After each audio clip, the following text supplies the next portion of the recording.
si uniwachie kazi ya Ikulu nifanye, ndugu yangu. Na unajua mtu wa kualika watu Ikulu ni mimi. Na ukiona Ikulu pale, viongozi wengi wanakuja Ikulu. Juzi nilikuwa na viongozi wa Meru.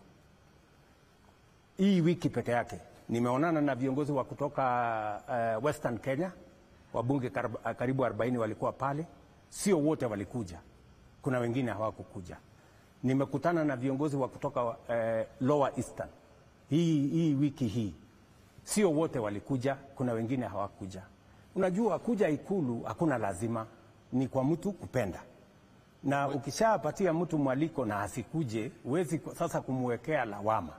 Lakini wacha nikueleze ya kwamba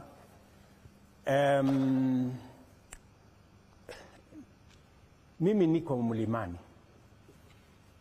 Na mimi nimekueleza, mimi ndio huyu hapa. Na hii mlima, vile nimetembea hii mlima, nimetengeneza urafiki na watu wa mlimani hapa. Hata ingawaje kuna changamoto nyingi za kitaifa, sijapata nafasi ya kutembea kila mahali vile ningependa. Unaelewa ya kwamba baada ya mambo yaliyofanyika mwaka uliopita, hatukuweza kupitisha finance bill ambayo ilikuwa na mipango mingi ya serikali ya Kenya. Ikabidi mimi nifanye ukarabati ndio mambo yaweze kuendelea Kenya vizuri. Nikapanua serikali ndio tuweze kupata uwezo wa kusukuma mambo ya maendeleo ya taifa letu la Kenya. Nikapangana na watu wengine wengi ili tuweze, kwa sababu mimi mpango yangu ni vile Kenya itafaulu, ni vile manifesto nilio wauzia wa Kenya wakanichagua itatekelezeka. Hiyo ndio mpango yangu. Na ndio sababu hiyo kazi sasa nimefanyia ukarabati, sasa imeshika laini, uchumi imeshika laini. Kwa sababu uchumi imeshika laini, nimepanga sasa vile affordable housing inaendelea, universal health coverage inaendelea, markets inaendelea, hostels inaendelea, barabara ndio hizo nimekamilisha karibu wiki moja imepita. Zaidi ya bilioni 170 tumepata kutoka market kwa sababu tumechunga uchumi wa Kenya. Sasa barabara za Maumau zinaendelea sehemu tofauti tofauti. Kwa mfano, wacha nikueleze. Barabara za Maumau tuko na kilomita 560. Kiambu, Murang'a, Nyeri, sehemu kidogo Nyandarua, sehemu kidogo Embu, sehemu kidogo Tharaka Nithi. Hizo barabara kwa ujumla is above 55% zikiendelea. Ile kidogo nimepata matatizo nayo ni barabara ya pale, barabara ambayo inaunganisha Maragwa, Kandara, Kiharu na Kangema. It's about 31 kilometers. Hiyo ndio kidogo iko chini about 5%. Na tayari tumezungumza na contractor pale. So now some of those roads I am going to inspect them because they are going on in my trip. Asante mheshimiwa. Vile acha tu nikueleze. Vile kwa sababu ni vizuri nikueleze na niwaeleze wananchi wa hapa county hii. Vile nilienda China mwaka uliopita 2023 na nikapata pesa karibu shilingi bilioni 36 ya barabara. Kwa hiyo shilingi bilioni 36 nilichukua bilioni 15 nikaweka hapa mlimani. Hapa Nyeri hapa nimeweka barabara ya kutoka Ishamara kwenda Rutune mpaka kwa river pale, hiyo kilomita karibu 45 inaunganisha Mukuruweni na Tetu. Nimeweka Nyandarua barabara 2, barabara ya kutoka Ndaragwa kwenda Kanyagia mpaka Subuku, almost 50 kilometers. Saa hii inaendelea. Ukiuliza mjumbe wa pale anaitwa George Gashagwa atakwambia hiyo barabara inaendelea. Nimeweka 44 kilometers pia barabara pale Nyandarua ambayo saa hizi inaendelea. Tumeweka kilomita 90 kilometers barabara za Kiambu. between Kabete, Kiambaa and Kiambu. Zinaendelea as I talk to you. Tumeweka barabara ya Kirinyaga kutoka mahali inaitwa PI. Hiyo barabara saizi almost another 50 kilometers. Inaendelea as I talk to you. Kuna zingine bado tuko na matatizo kidogo na contractors, lakini sasa tumemaliza the procurement issues na matatizo ambayo tulikuwa nayo. So another 400 kilometers. Mbali na 560 ya Mau Mau, barabara zingine 400 kilometers hapa Mlimani. Almost a total of 1,000 kilometers ya barabara inajengwa hapa Mlimani. Nimesikia hata viongozi wengine wanasema Ruto ni muongo, sijui hakuna kitu amefanya. Sasa nikuulize, mimi nilikuja hapa, tukaenda hapa just not far from this State House hapa Katonganga, tukaanzisha ile barabara inatoka Maroa, napitia hapo kwa Wamboi, napitia hapa kwa Munyoro, wa Munyoro hapa mahali huyo mtu anasema ati hakuna kitu nimefanya. Barabara ya kupitia kwake mimi nimetengeneza. Mheshimiwa, tunaomba kwamba anyway, tuachane na hiyo story. Haya, tuendelee. Mheshimiwa, ningeuliza tulikuwa tunataka kuingia kidogo. Umeguza wa Munyoro. Sema na wa Munyoro, hiyo ndio mambo ambayo sasa tunataka kuuliza. Hapo sasa ndo umeguza mlima. Wakati ulikuwa hapa na watu walikupenda sana, ulimchagua Bwana Rigathi Gachagua akawa naibu wako, mkaingia katika uongozi. Sasa wakati tukiendelea na kazi, tukaona sijui ni jambo lipi ambalo lilikupa msukumo ama ni lipi lililosababisha akang'atuliwa kutoka kwa kiti cha unaibu wa rais. Ni jambo ambalo lilikera watu wengi sana wa Mlima, sababu walisema umemng'atua mtu wetu. Na hata ukawaletea bwana profesa na wakasema sisi mtu wetu alikuwa Rigathi. Ni jambo lipi ambalo lilisukuma kabisa Rigathi akang'atuliwa kutoka kitini cha unaibu? Hiyo ni swali ambayo itajibiwa na watu wengi, kwa sababu wenye kumtoa Rigathi ofisini, mimi hakuna mahali nimeweka sahihi atolewe. Sheria ilifuatwa, wenye kumtoa, wacha nikujibu. wenye kumtoa wakamtoa, si ndio? Lakini nataka nikurudishe nyuma kidogo. Kabisa. Mimi ndio nimenominate Rigathi Gachagua. Si ndio? Hakupigiwa kura ati ndio mimi ni nominate. I nominated him. Kwa sababu katiba ya Kenya sehemu ya 148 inasema rais ndiye ana nominate. Si ndio? Mimi ndio nimemnominate. Na nimemnominate kwa kura yangu moja. Si ndio? Na mimi nataka nikueleze. Hata wakati mimi nimemnominate Bwana Gachagua, niliuliza, kwa sababu nilikuwa na wabunge wengi, viongozi wa kutoka Mlimani. Tuliketi chini na wao. Nikawaambia, jameni, mimi nimefanya kazi na Mheshimiwa Uhuru Kenyatta miaka 10. Nimefanya kazi kabla ya hiyo. Nimekuwa rafiki ya watu wa Mlimani. Na wameniamini, wanataka kunipatia kura zao. Nataka nyinyi kama viongozi wa kutoka Mlimani, wabunge wa sasa, munisaidie mmoja wenu ama mmoja wa viongozi wa kutoka Mlima awe naibu wangu wakati tunaenda kwa uchaguzi. Nasikia Nyokabi? Nasikia. So nikawaachia nafasi, nikamwambia haya, munipatie mtu. Wakazungumza pale kwa ofisi yangu Karen pale nikiwa naibu wa rais. Karibu mpaka saa 10 toka asubuhi. Mwisho wakaniambia tumeshindwa. So tufanye namna gani? Nikamwambia hapana, hamwezi kushindwa.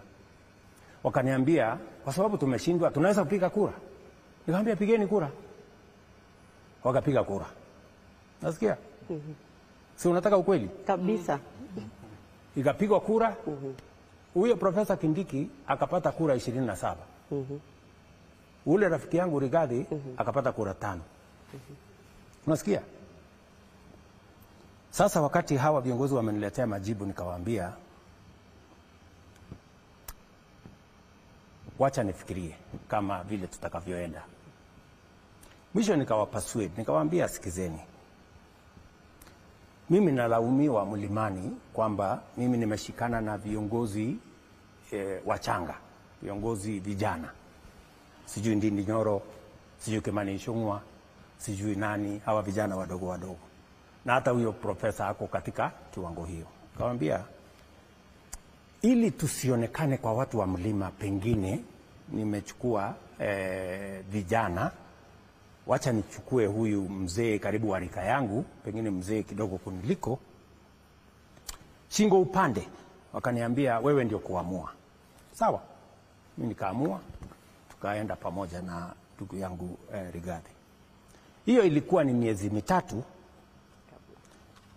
kabla ya uchaguzi, si ndivyo? Baada ya uchaguzi si tukaanza kazi. Mambo matatu yalitokea. Ya kwanza, shida, kesi kila siku kwa kesi. Itumbi amesema sijui ameandika nini.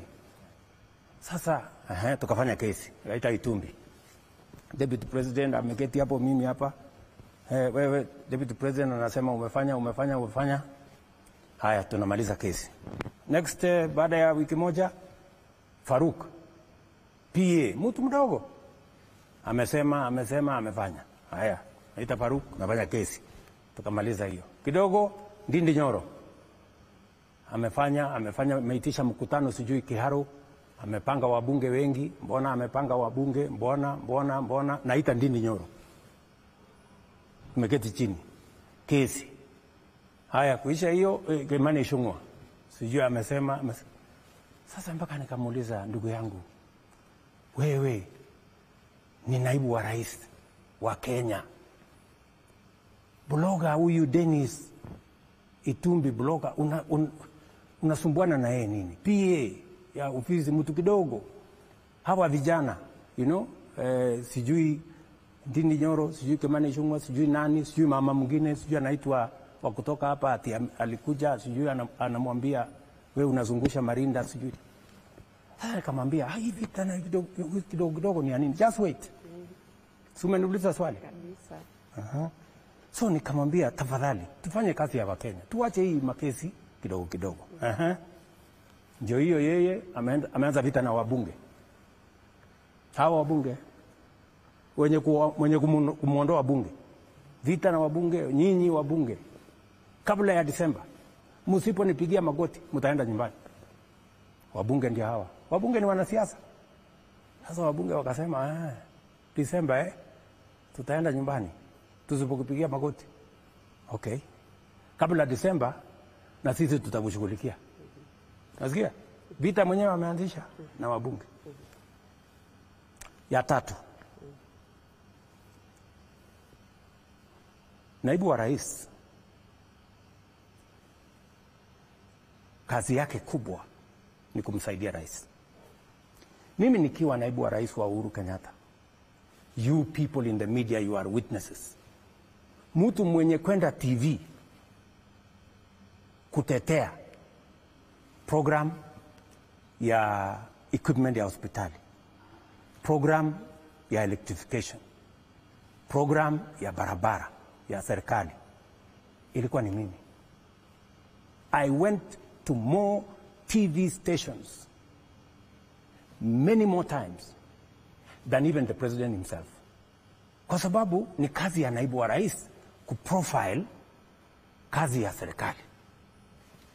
Na wauliza nyinyi, KTN, Citizen, NTV, mulimuona Rigathi ameenda kuongea barabara siku moja, sitima siku moja, program ya UHC one day? What? For 2 years he never stepped in any station kusema program ya, wacha hata station, hata in public kuongea mambo ya serikali. Sawa, mimi nikamueleza, my brother, manifesto tumeandika housing, Manifesto tumeandika universal health coverage. Manifesto tumeandika tutasort out mambo ya walimu. Manifesto tumeandika, na manifesto si gazeti. Mheshimiwa Rais. Just wait, manifesto si gazeti. Nikamwambia, we made a commitment to the people of Kenya on housing, on universal health coverage, on making sure that we have a proper CBC model. Sasa kama huwezi kutetea, kama huwezi, na wewe nimekupatia mamlaka, hakuna kitu tumepitisha kwa cabinet ambayo haijaenda kwa ofisi ya deputy president kama chairman wa committee za cabinet. How are we going to run this government? Wacha nimalizie. So I just want you to understand, because ni vizuri watu wa Kenya wanielewe. So wabunge wakaanza vita kwa sababu wameambiwa wasipopiga magoti, nasikia, wataenda nyumbani. So ikafika mahali hapo, sasa nikaelezana na huyu bwana, sasa my friend, please punguza vita na hawa watu wote. Sasa ikanifikia mimi. Mimi sasa, unajua, mimi naweza kukufanya one term president. Usipofanya hii, usipofanya hii, usipofanya hii, nahitaji bilioni 10. Wewe unajua bilioni 10, Bwana Waweru? Bilioni 10 ndio niende niongee na watu ya Mlimani, you know, nikupangie siasa, sijui nifanye nini. Mimi nikaona hapa, nikamwambia I will not do it. Wacha nimalize. So nikamwambia hii haiwezekani. Na kama ni kuwa one term ni sawa, hakuna problem. Kama wewe ndio kuamua nani atakuwa one term, nani atakuwa sijui how many terms, nilikuwa nafikiri ni wananchi wa Kenya na Mungu. Kama ni wewe, sasa amua vile unataka. Nasikia, my friends? So wabunge wakaanza vita. And hata wabunge marafiki wa Rigathi watakuambia, mara mbili niliita wabunge, nikamwambia, sikizeni, hatukuchaguliwa kuja kupigana, tulichaguliwa kuja kufanyia Wakenya kazi. Wachana na mambo ya impeachment. Mara ngapi? Mara mbili. Mara ya tatu nilikuwa nimeenda UN,